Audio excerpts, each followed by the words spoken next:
Welcome back dito sa channel natin. Ang ganda pala ng sunset dito sa may Bridgetown. Pupunta tayo dito sa loob ng Opus Mall. Bukas na pala ang isang international arcade, ang Dave & Buster's. Tara tingnan natin.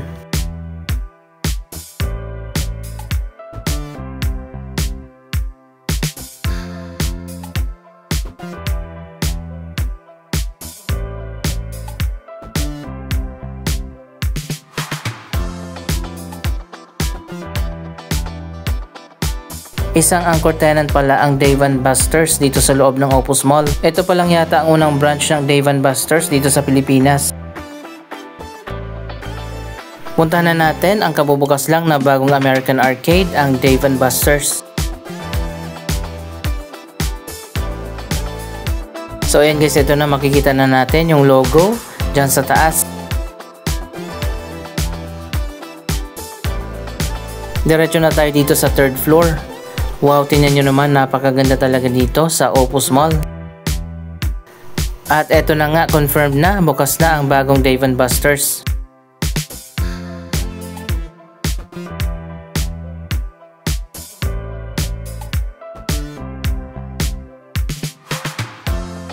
Wow, tingnan nyo, ang ganda pala dito. Hindi lang pala siya arcade, meron ding restaurant at sports bar.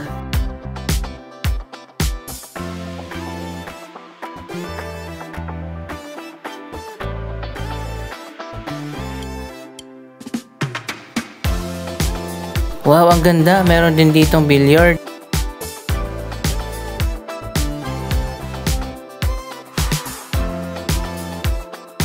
So ayan, pwede nga dito mag-hangout at manood ng mga sporting events.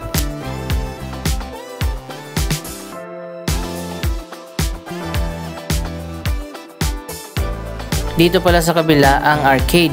Sobrang lawak pala nito.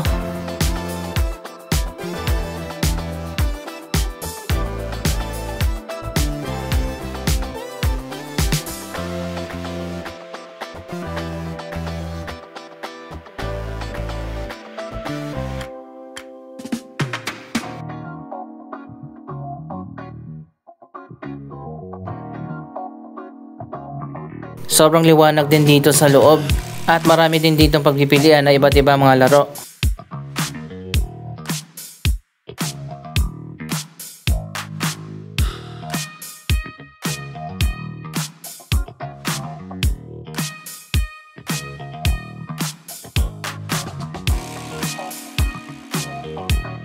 Dito naman pwedeng i-claim yung mga prize.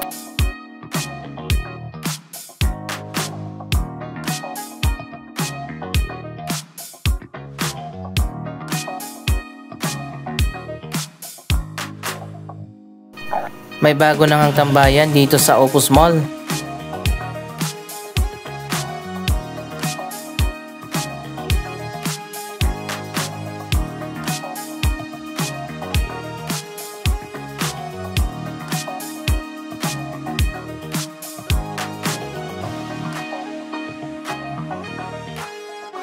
Para ka na rin nag-time zone dito. Ang kaibahan lang dito, merong sports bar at restaurant.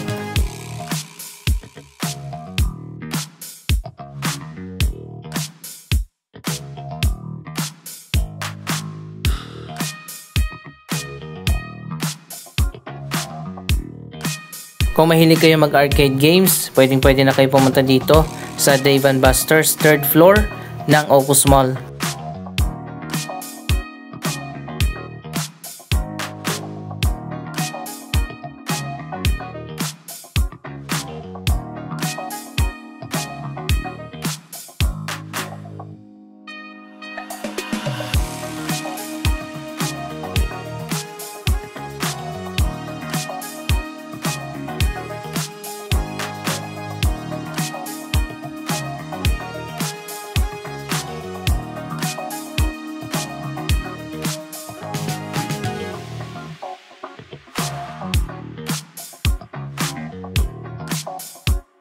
Update naman natin ang mga latest na ganap dito sa Opus Mall.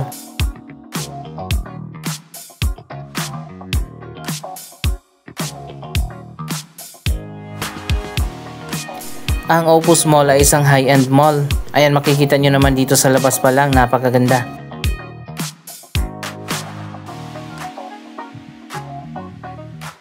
Bukas na ang driveway dito sa baba ng Philly Hotel, pero yung mismong hotel sa taas sarado pa, next year pa ang opening.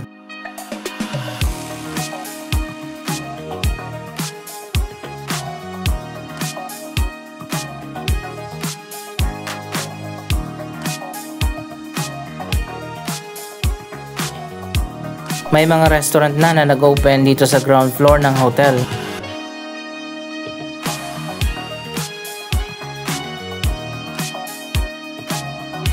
Ang ganda ng driveway dito, tingnan nyo.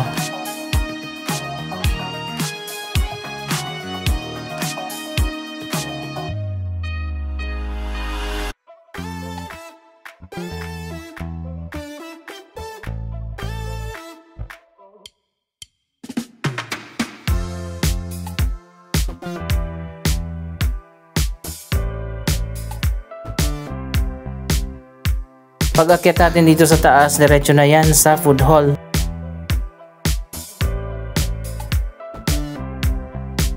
Coming soon pa yung ibang mga restaurant dito, katulad ng Nick's by Vikings. May overlooking view dito sa likod pero sarado sa ngayon.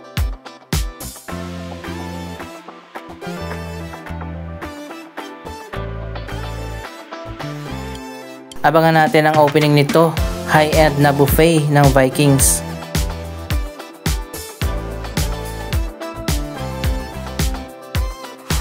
Overlooking yan dyan sa likod sa Marikina River.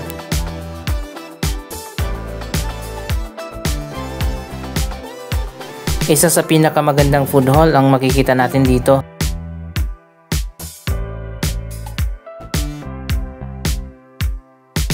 May mga restaurant na nag-open at mga food outlets, pero hindi pa siya fully occupied.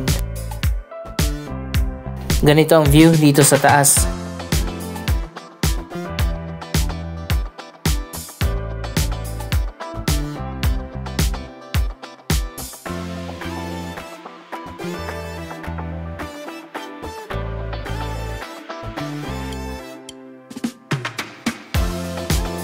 Kung mapapansin nyo, parang 5-star hotel ang food court dito kasi nga connected na ito sa Philly Hotel.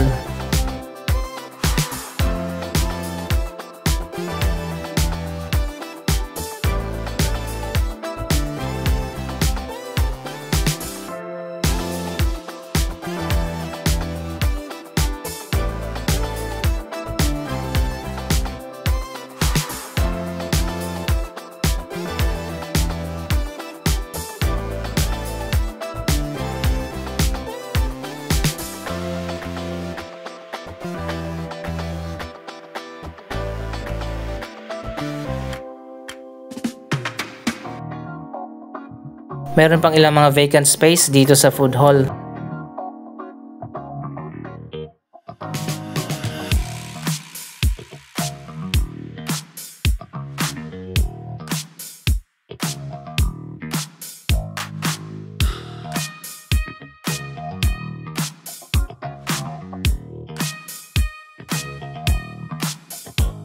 Ayan, kita naman natin dito ang kabilang side ng Bridgetowne. Yan ang Pasig side ng Bridgetowne. Dito naman sa kabila ay sakop ng QC.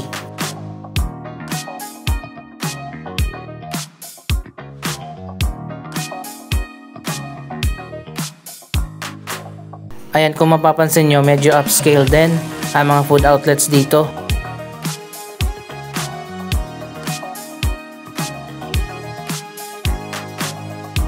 May Christmas decorations na rin dito sa Central Plaza.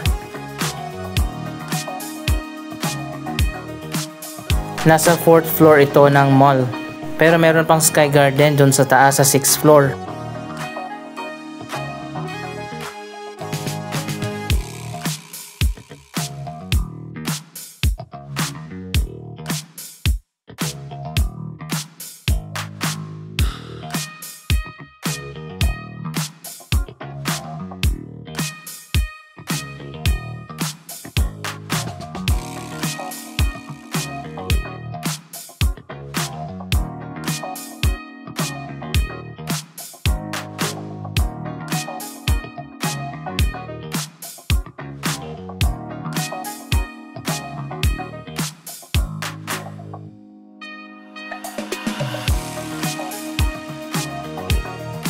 Dito naman sa kabilang side ng mall, marami pang vacant.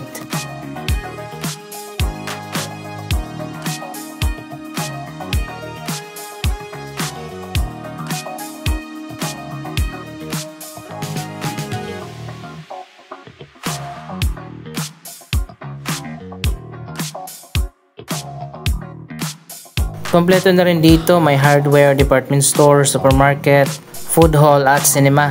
Ayan, nandito tayo sa Spasyo, ang upgraded department store ng Robinsons.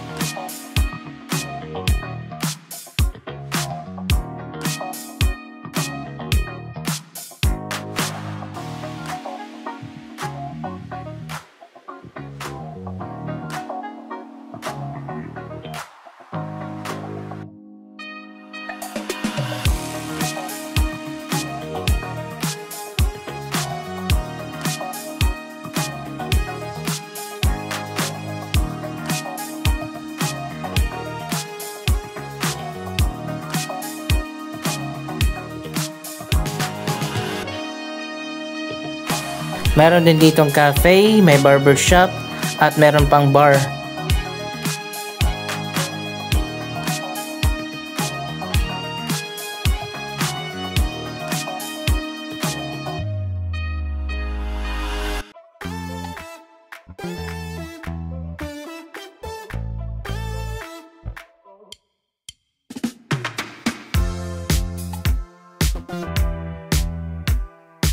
Ganito pala yung upgraded na department store, napakaganda.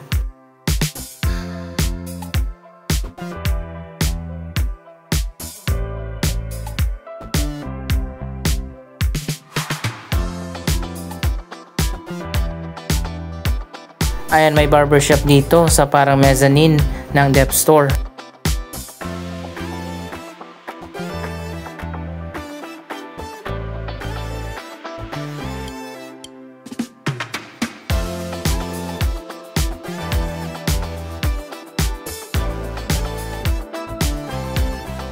At habang naghihintay, pwede ka muna mag-bar.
Ang ganda ng atrium dito.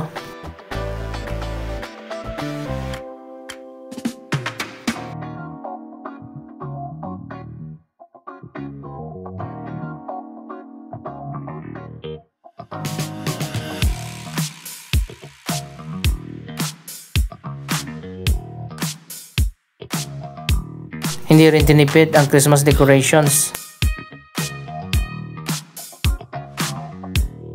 Hindi naman lahat puro high-end, meron ding pangmasa.